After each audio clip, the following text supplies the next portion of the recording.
Welcome to PLZ Soccer and a look at the daily headlines on the back pages of the tabloids in Great Britain, and some that used to be broadsheets but have now decided to go tabloid.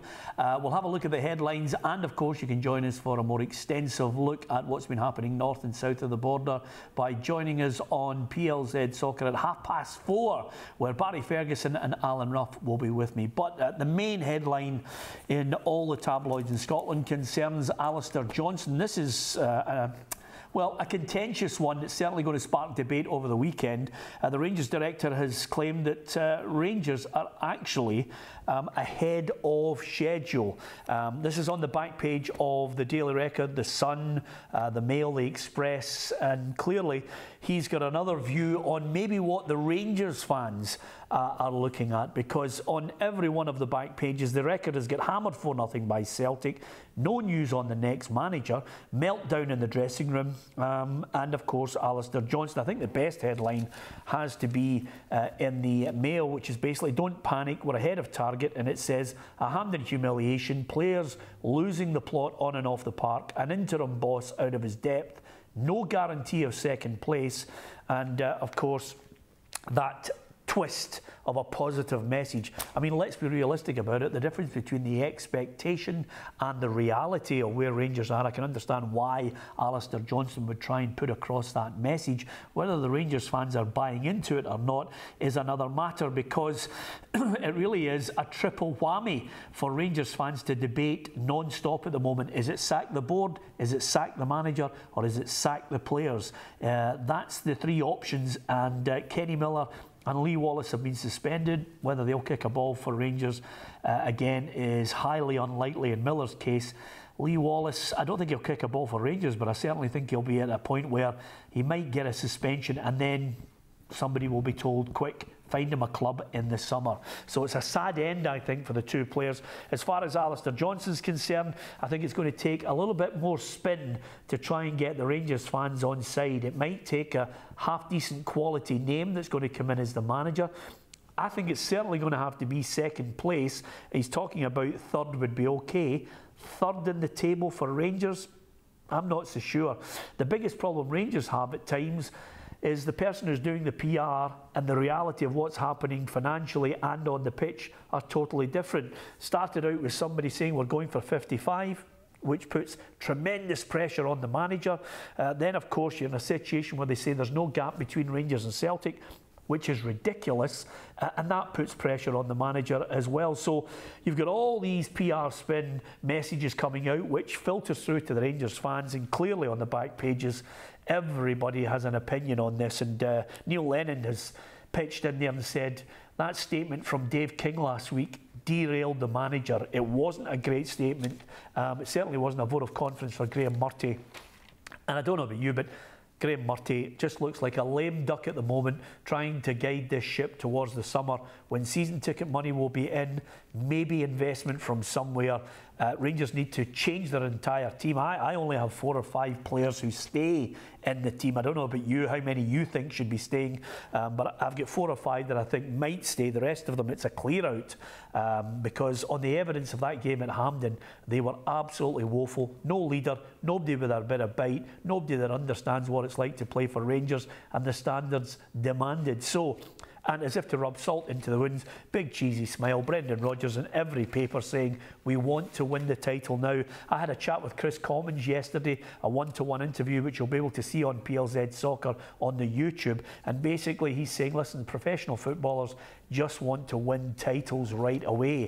They don't want to try and engineer it to win it against Rangers. So we'll see the evidence of that at the early kick-off on Saturday, Hibs against Celtic. Neil Lennon's waded in to it all and says, listen, you know, title celebrations are fine. We don't want you to win it at Easter Road. So that's basically the crux of it. And then there's a nice piece in here from Richard Gough with Gary Ralston who said, listen, there's only one winner when you upset the manager, and that's the club and the manager. The players will get the boot. And I think that was Richard Gough saying he regretted it when he fell out with Andy Roxburgh when he was playing at international level. And there's one little line here from Lenny at Hibs.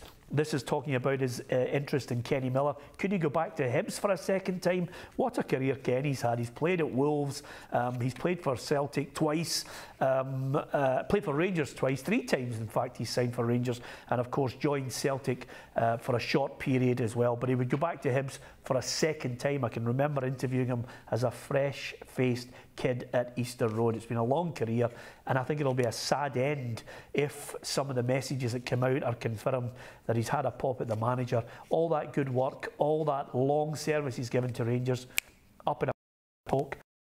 Bad end for whatever happened in that dressing room. So that's basically the crux of what's in every paper, apart from obviously the focus on the nominees for Player of the Year in the lower divisions. I think the nominees for the Player of the Year in the Premiership in Scotland will be out next week, and the candidates, who are the candidates?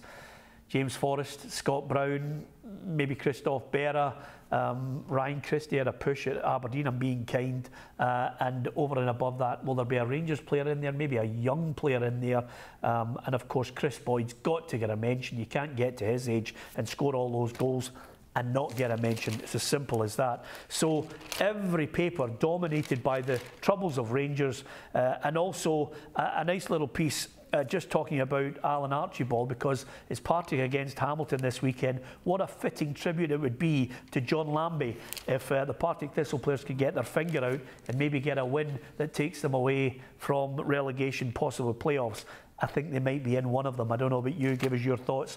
And in The Guardian, as ever, big picture on the back page there of Chelsea. They're battling with Tottenham for the top 4 spot. They're on 63, Tottenham on 68.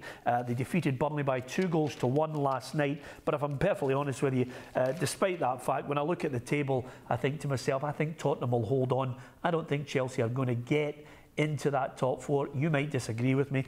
That's the back pages of the papers, apart from one other story, which I don't know about you, but I think it's been the poorest story I've read in the last couple of weeks, which is quite simply anyone who thought it was a good idea for the Everton board to put out a questionnaire to season ticket holders about how they think Sam Allardyce is performing.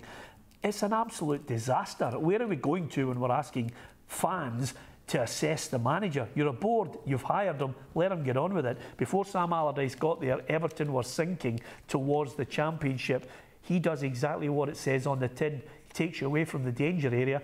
Football might not be ideal, but then again, what do you want to do? Play Premier League football or play football in the Championship? So there's a good article in there from Andy Hunter on Sam Allardyce. So that's in The Guardian as well. Of course, we will be talking at 4:30 about Arsene Wenger, the Arsenal boss, who has revealed, it hasn't quite hit some of the tabloid papers this morning, but he's revealed that he will leave the club in the summer. Now, here's the twist. Who would bet against Arsenal winning the Europa League into the Champions League next season as the winners of the Europa League? And Arsene Wenger can say, thanks very much. Most of you have backstabbed me all through this campaign, but I've left you with a trophy and Champions League football again. You wouldn't bet against it. He's had a long career.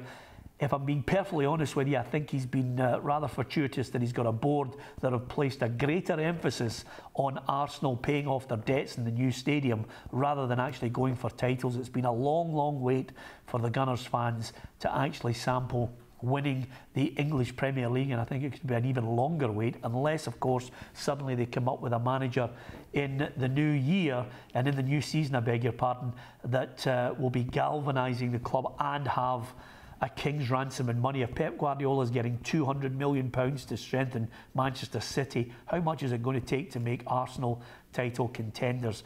Give us your view on that at PLZ Soccer on Twitter, facebook.com/PLZ Soccer.